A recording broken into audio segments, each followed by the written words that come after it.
Muy buenos días, amigos televidentes, bienvenidos a Pensamiento Crítico en este día jueves 9 de marzo.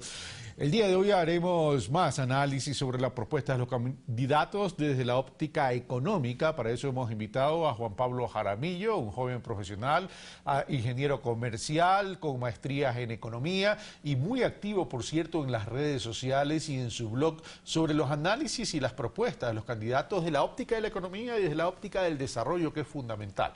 Luego tendremos a Virgilio Hernández, asambleísta, con quien vamos a conversar sobre el segundo debate que ya tengo entendido se realizó sobre el proyecto de ley de condonación de deudas de la banca cerrada. Esto es Pensamiento Crítico y soy Carlos Rabascal. Juan Pablo Jaramillo, muy buenos días. Gracias por haber aceptado nuestra invitación. Y mi intención es visibilizar también cuál es la preocupación de un joven profesional ecuatoriano de 29 años que ha hecho análisis, y no de ahora, sino que ya viene desde hace algún tiempo, sobre la situación de la economía, sobre el horizonte de desarrollo del país y en este caso, en medio de la coyuntura electoral, acerca de las propuestas de ambos candidatos, bueno, en este momento ambos candidatos porque estamos hablando de la final, Guillermo Lasso, Lenín Moreno. Así que entremos en materia. Bueno, gracias Carlos por la invitación, un saludo pues a quienes nos están viendo por televisión. Lo primero que debería decir es que pues a mí me preocupa mucho este tema de la campaña, ¿no? Creo que ha sido una campaña bastante mediocre, creo que ha sido una campaña en la que han faltado propuestas, sobre todo en el tema económico. Lo que tenemos es una campaña que se sustenta en el miedo, por los dos bandos, ¿no? Por parte de el oficialismo, Alianza País, lo que se nos dice es si no gana Lenin vamos a volver al pasado, vamos a volver a ese pasado de la partidocracia, del feriado bancario, o vamos a ir a lo que sucede en Argentina. Mientras que por otra parte, por el lado de la oposición, lo que tenemos es el argumento de si gana Lenin, el continuismo nos llevará a la Venezuela de Maduro. Ambas visiones se sustentan en el miedo y no en una lógica económica racional. Y dentro de esa lógica económica racional, ¿qué es lo que, cuáles serían los retos del país a efectos de poder construir propuestas en ambos lados, a efectos de apalancar un sendero que nos permita solucionar problemas? Sí, bueno, lo primero pues surge de hacer un análisis un poco más objetivo, ¿no? Ver en qué temas hemos avanzado, ver en qué temas seguimos rezagados frente a la región y analizar, o sea, no todo lo que se ha hecho en este periodo ha sido malo, no todo lo que se ha hecho en este periodo ha sido bueno, y tenemos muchos retos, o sea, tenemos una situación fiscal, por ejemplo, preocupante para el país, tenemos una situación externa también preocupante, la dolarización tiene ventajas, pero también tiene desventajas, no se trata de solo decir, no, la dolarización es perfecta y hay que mantenerla. Sí, yo considero, por ejemplo, que sí hay que mantener la dolarización, pero hay que entender y tener muy claro que esta también tiene unas desventajas muy grandes para el país y hay que, entendiendo estas desventajas, generar propuestas que lleven a un mayor crecimiento de la economía. Hablemos entonces de la dolarización. Cuando el país entró a la dolarización no entró por convicción, sino por desesperación. Esa fue la realidad en su momento. Pero la dolarización, si bien es una moneda dura, al no ser nosotros emisor del dólar, teníamos que hacer un trabajo. Y teníamos que trabajar en productividad y en competitividad. No solo para ser competitivos en el sector externo de la economía, sino también para ser muy eficientes al interior y generar un crecimiento endógeno para evitar contingencias exógenas. En ese sentido, las propuestas de los candidatos tienen uno que propone apertura comercial, es decir, prácticamente libre comercio, exportaciones e importaciones, una apertura comercial. Nuestros productos se pueden ver afectados por falta de competitividad, sobre todo en términos de calidad y precio, mientras la otra propuesta dice vamos a volver los ojos al campo, al sector agropecuario, vamos a trabajar con los jóvenes, etcétera. Sí, bueno, el problema de la dolarización es que si bien mantiene baja la inflación y ese es su principal beneficio, pues permite también planificar en temas de endeudamiento, el problema es un tema externo, ¿no? Evidentemente, pues cuando el dólar, por ejemplo, se revalúa, nosotros perdemos competitividad. Evidentemente, lo que tenemos que nosotros tratar de hacer es compensar con competitividad sistémica. Competitividad sistémica es una serie de políticas en educación, políticas en infraestructura, políticas en fomento a las exportaciones, cambio de la matriz productiva, pero un cambio de la matriz productiva que no se base simplemente en decir me voy a cerrar al comercio, no, es una inserción inteligente en el comercio.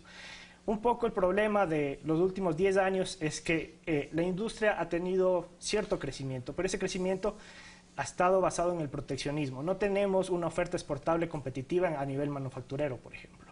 Entonces, no existen propuestas a nivel económico de decir, listo, ¿cómo vamos a hacer para seguir diversificando la cantidad de productos, sobre todo en el área manufacturera? ¿Y cómo vamos a hacer que estos sean competitivos a nivel internacional? En este caso, por ejemplo, podríamos dar incentivos y decir, bueno, vamos a bajar el impuesto a la renta a las empresas que exporten bienes manufacturados en función de la cantidad que estos exporten, ¿no? Una empresa, por ejemplo, que exporta el 10% de su producción en bienes manufacturados debería tener una reducción del impuesto a la renta del 10%. Una empresa que solo exporta bienes manufacturados al exterior debería tener, si es que llega al 100%, una reducción del 100% en el impuesto a la renta. Porque lo que queremos es atraer divisas y cambiar al mismo tiempo la matriz productiva. De esa forma podríamos mantener la dolarización e insertarnos de una forma inteligente en la economía global. Lo que pasa es que en los mercados internacionales, por ejemplo, es de doble vía. Es decir, una cosa es lo que yo pueda vender en el sector externo y otra cosa también es lo que yo pueda comprar. Pero en las relaciones comerciales, así como me pueden dar ciertas ventajas para que entre mi producto, me van a pedir el mismo tratamiento para los productos de ellos.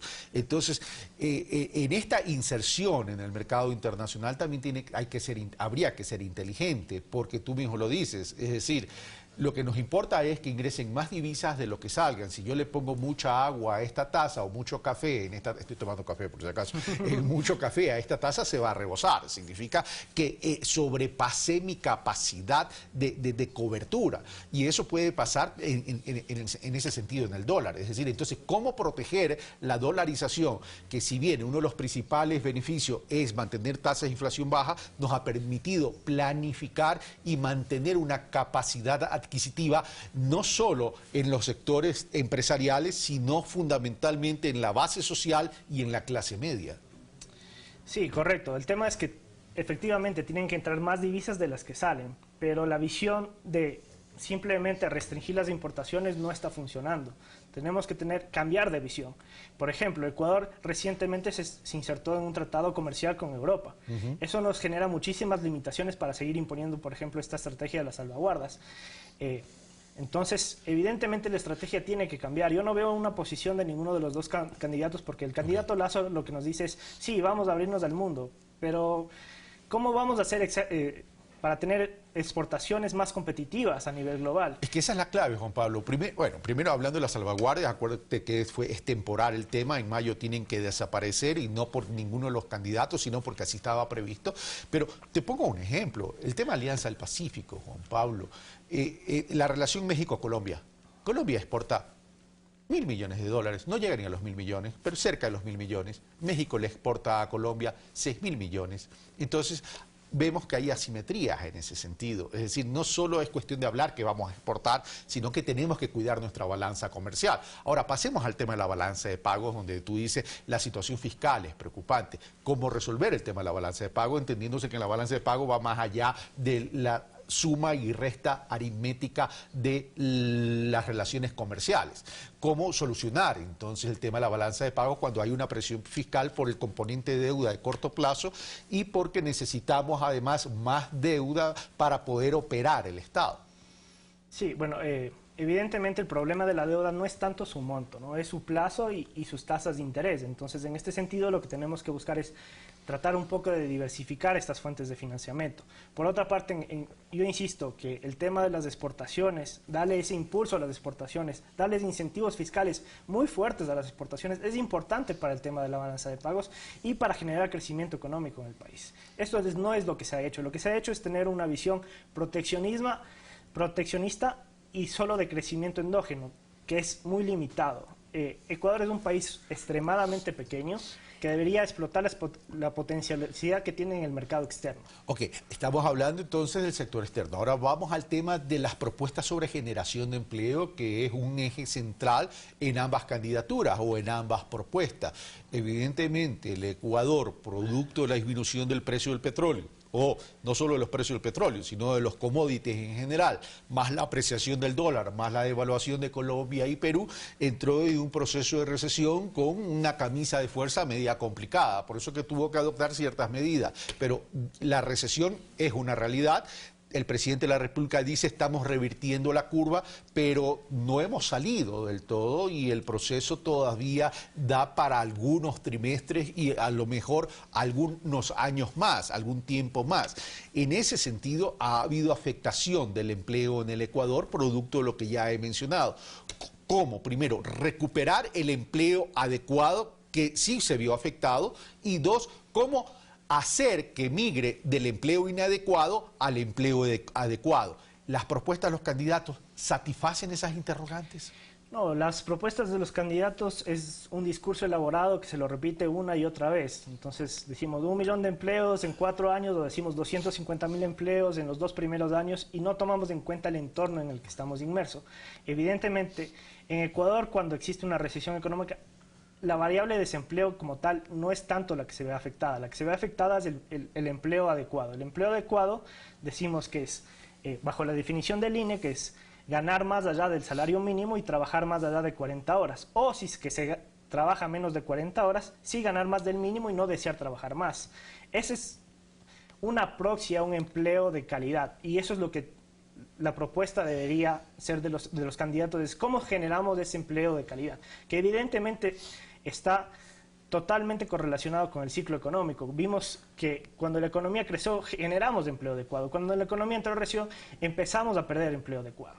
Es decir, partamos de una premisa. Para generar empleo necesitamos crecer en la economía y para generar los niveles de empleo que se habla en términos de cantidad hay que crecer entre el 6 y el 8% constante anual durante los próximos 4 años. No es que en promedio, todos los años hay que crecer. Ahora, pero vamos a lo siguiente. A ver, ¿hacia dónde tenemos que apuntar como Ecuador dentro de este horizonte de desarrollo? Porque vemos que el sector terciario de la economía, lo que significa más menos servicios, representan el 65%, el sector industrial representa el 12% y el sector agropecuario más o menos un poquito menos del 12%. Entonces, ¿hacia dónde deberíamos orientar nuestro horizonte de desarrollo considerando que todo corresponde a un plan estratégico que deberíamos construir conjuntamente?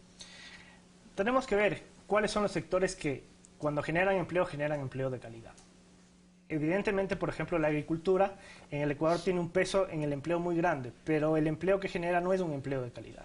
Por otra parte, la manufactura y los servicios generan un empleo mejor remunerado, un empleo que trae una formalización del mismo, un empleo con seguridad social, y a eso es a lo que deberíamos enfocarnos, ver, o sea, cómo generamos no cualquier tipo de empleo, porque sí podemos generar 1 millón de empleos reduciendo salarios, precarizando la mano de obra, y no existe como un concepto claro de qué es el tipo de empleo que queremos generar. No está claro cuál es el tipo de empleo que se propone entonces. Sí, los candidatos a veces confunden, no sé, subempleo con informalidad, son conceptos distintos, no necesariamente excluyentes. Uno puede ser subempleado y a la vez informal, o uno puede ser informal pero no subempleado. ¿Sabes lo que me preocupa? Me preocupa que hemos terminado en una exposición de objetivos denunciados, ni siquiera objetivos sino denunciados, porque por ejemplo decir vamos a generar tantos empleos, no hablar de qué tipo de empleo y qué calidad de empleo y en qué sectores de la economía, entonces el tema se nos reduce, bueno,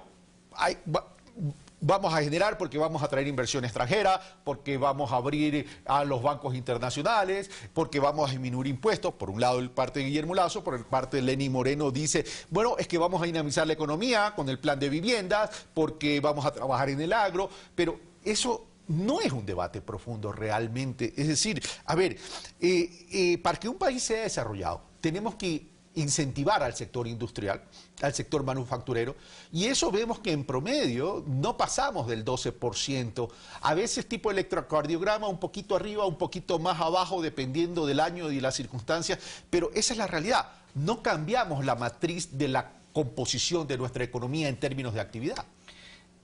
Ha habido un avance, pero se ha basado más que nada en estos sectores estratégicos, ¿no? Electricidad. Bueno, pero eso forma parte de la competitividad sistémica que hablabas. Sí, pero no existe ese aumento sostenido de la manufactura, ¿no? Y nuevamente tengo que referirme al tema de que tenemos que tener una manufactura que sea competitiva a nivel global. No puede ser competitiva simplemente porque tiene aranceles y está protegida. Lo que tenemos que ver, y la meta debería ser impulsar las exportaciones del sector manufacturero. Ese debería ser un indicador clave dentro de la economía ecuatoriana.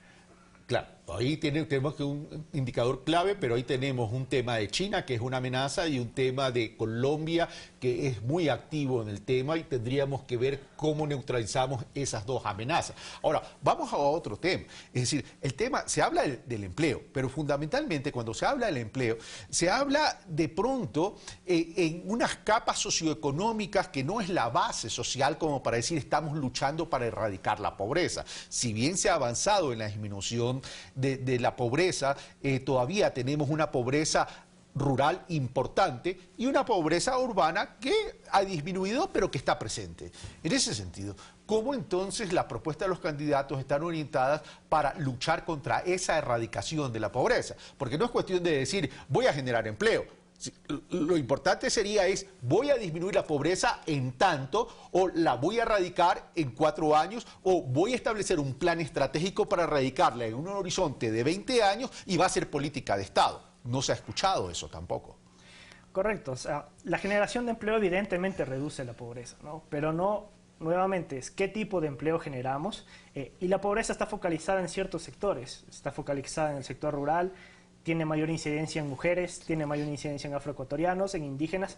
Entonces, uno sí puede tener un tipo de política muy focalizada para crear empleo para ese tipo de personas, ¿no? Esto sería muy simple de hacer teniendo incentivos correctos. Por ejemplo, la probabilidad de estos grupos vulnerables de tener acceso a la seguridad social es mucho menor a la de gente mestiza, educada. Entonces, podemos tener tipos de incentivos para esos grupos específicos que son vulnerables. Uno podría decir, yo voy a dar un incentivo a las empresas que me contraten trabajadores que no tienen en el acumulado, por ejemplo, más allá de 24 aportaciones formales al IES. Y con esto estoy impulsando el empleo formal, que es lo que debería interesarnos. No, más allá de 1 millón, 2 millones, 250.000, es qué tipo de empleo queremos generar en la sociedad. Juan Pablo Jaramillo, muchas gracias por estar con nosotros.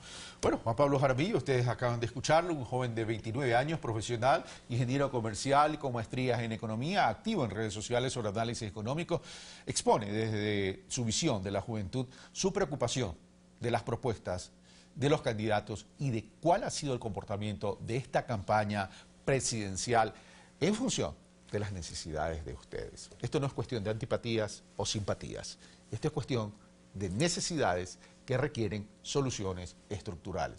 El problema es que nos seguimos fijando en la coyuntura y no hemos entendido ni comprendido en el país que para cambiar la coyuntura tenemos que cambiar el tema estructural. Venimos de inmediato.